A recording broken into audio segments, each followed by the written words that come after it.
people who do, like Cody Lashney, who is my co-host, is on the fire. He's been on the Fire Ron Rivera Hill for over a year. That is Hamburger Hill, according to your show, man. The people were dying trying to climb that hill on your show, man. You guys were getting slaughtered. Even Cody was like, he was waving the red flag, and there was more reinforcements coming from the back of the hill just to murder you dudes.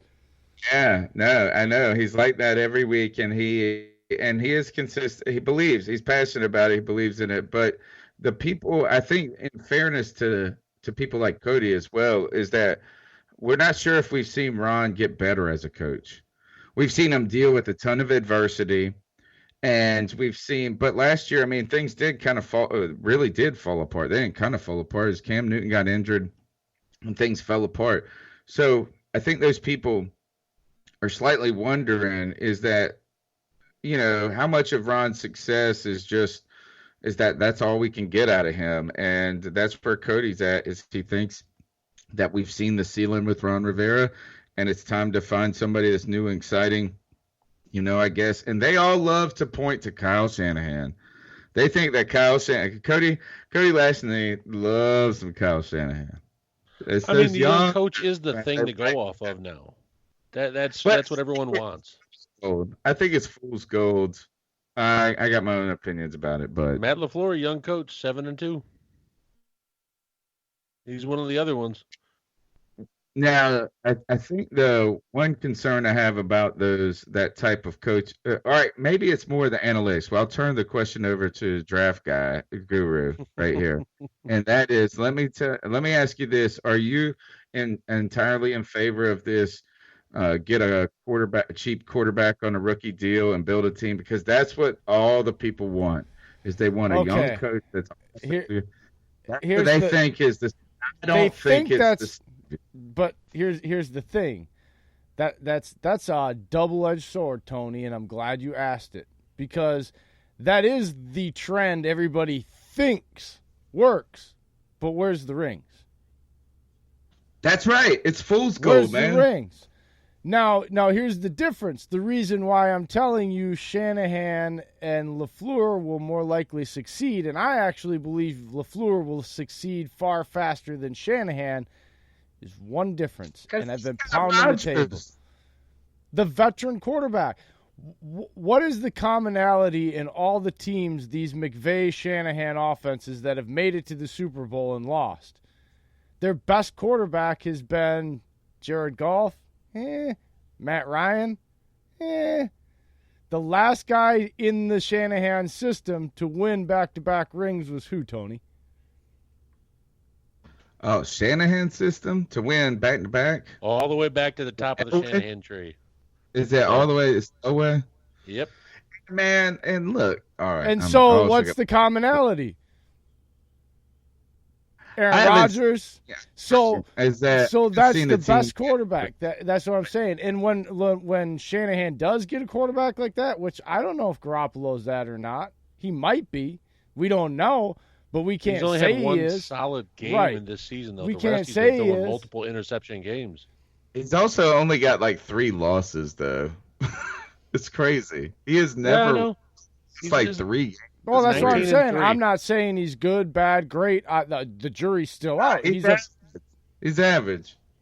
So, but yeah, I mean, I like the system. That's what we wanted. It's proven to win. But, guys, like, it's not about going and getting the top number 1 draft pick coming out and saying, oh, we can do everything and build him around him. Because guess what? You run into a Bill Belichick, he confuses you. You don't have a veteran that can help your coach answer. And then you end up with a young, inexperienced coach and a young, experienced quarterback in a situation they can't get out of. You can tell that the trend. You can tell me it's working. I want to know where the rings are.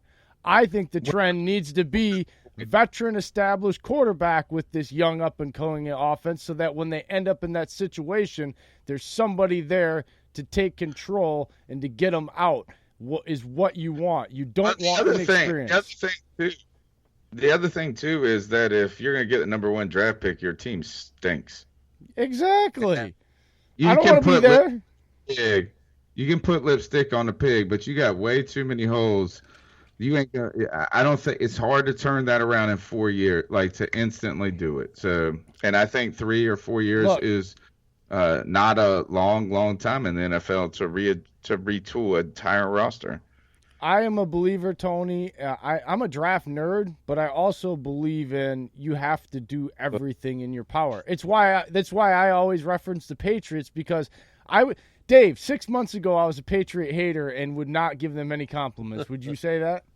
Yeah, you're ready to string Tom Brady and Bill Belichick up literally I have on talked the to goalpost.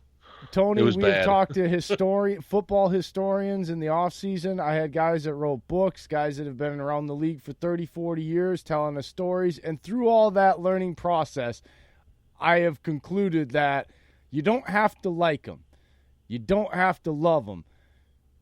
But you got to respect them. And they're doing something that's proving that that's the way football is meant to really be run from an organization and on a football field. And that's why they win. And that's why I reference it. Like, there's really, at the end of the day, from a guy that 6 months ago would pound the table here and veins pop out of his head as soon as you mention Patriots or Tom Brady, to where I'm talking about you today, is come from a learning experience from many people teaching me things, opening my eyes to things about the game of football. That, dude, like, I don't like Tom Brady. I don't like the Patriots. But what they do is what you want to emulate if you expect to win and be consistent in this league. And that's about veteran guys being good in the draft, but it's just really always evaluating your roster and going out, whether it's a young player or a veteran, it's just going out and getting the best players, putting them in your team, and putting them in the best situations, period. That's what I believe in. I'm still a draft nerd, but I believe in it does not matter where the players come from. It's just get the damn players and put them in a position to help your team win, period, end of story. So with that whole thing, Tony, of the whole young quarterback in the draft pick, well, that's the thing is, Jay said it earlier, and I got to add on it. So it's a kind of reverse situation, because you usually get the young coach and then get the number one draft pick. Well, here we already have Aaron Rodgers in place, and you put LaFleur there. So it's a reverse system, and it's building around I think it's a smarter model. No, it is. It is. I can handle your well, and also I believe that Aaron Rodgers is like a top 5 quarterback in the history of football. Yeah. Like, I mean, so I also believe that. Like, I am not a Tom Brady. I am not a Tom Brady, Aaron Rodgers hater. You know what I'm saying? No, and not even.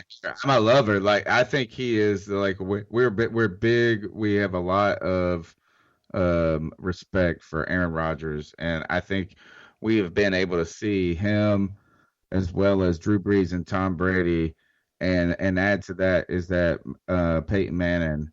Is that we've been blessed with one of the greatest quarterback eras. Oh, yeah. It's easily comparable to Joe Montana, John Elway. I think it's better. Aaron Rodgers, arguably, give this guy another ring, and I think he's in the stratosphere. Yeah, and that's what people are saying. If you get another ring or two, they're talking about the best ever because of what he's able to do on the field. But I mean, one thing, you know what? I'm going to use that for a little segue here. So earlier in the season, Rodgers mentioned something that Jay and I have never heard of before. Usually, Rodgers is very interested in his stats and kind of building on his legacy. He mentioned multiple weeks ago that they asked him, like, well, how do you feel about your stats this season? And they said, I don't care. I've already done everything I can in the stats section. I just want to win. He goes, that's where I am now. I want to win and bring a championship. Like, that right there to me says he's dedicated to in the system, and Coach LaFleur has got everyone bought in. If he can get Rodgers to buy in, he can get everyone to buy in. So does Aaron Rodgers deserve criticism for that, though? And not for that statement there, but for the fact that he's so here is I have our quarterback is one of the most heavily criticized quarterbacks in the history of the NFL. Right, he's a very polarizing figure. But what I'm saying is that the idea that one of the greatest quarterbacks in the history of the world is kind of hesitant to buy in at times, or a little bit more into it than it just doesn't fit this narrative. I think he was skittish because McCarthy pushed him away in that sense. The thing is, the system wasn't working. And side note with the last question, Packers fans went through it for 2014 to 2018. Everything was on Rodgers, and McCarthy had every play built around Rodgers. With the LaFleur's system, it's meant to take pressure off Rodgers and let him actually operate every tool available, not McCarthy and Ted Thompson throwing a whole wall cinder block on Rodgers' shoulders. Says, "Here, carry the franchise." Just like to that. Add to every play.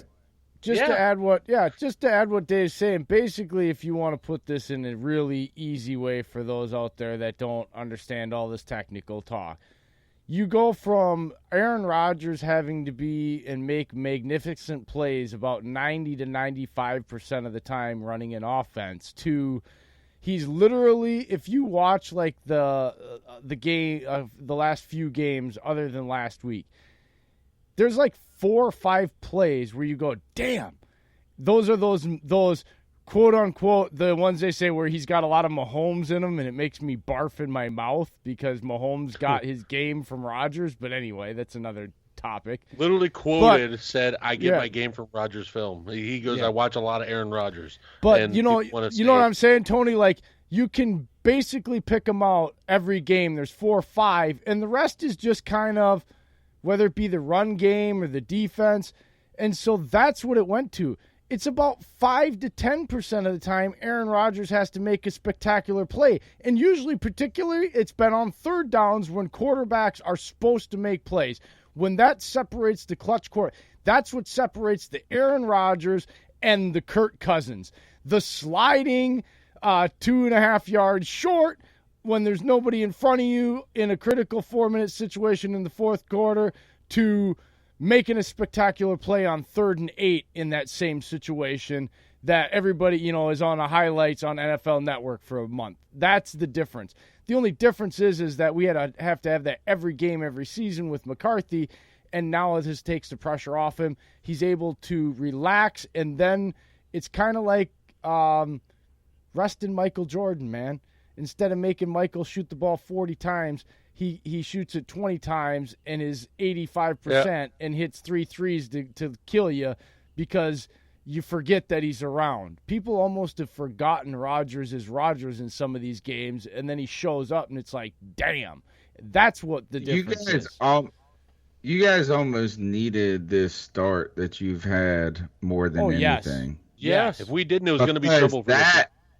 But if it would have gone a different way, this could have really created a different mentality. You know what I'm saying? But now, since you start out and you get a guy who's as new, everybody, the relationships are new, and you see some success out of it, it makes, when you do run into a couple of trials or tribulations, like against the Chargers last week, if you would have had that in week 1, or week 2 or whatever it is, it's a lot different.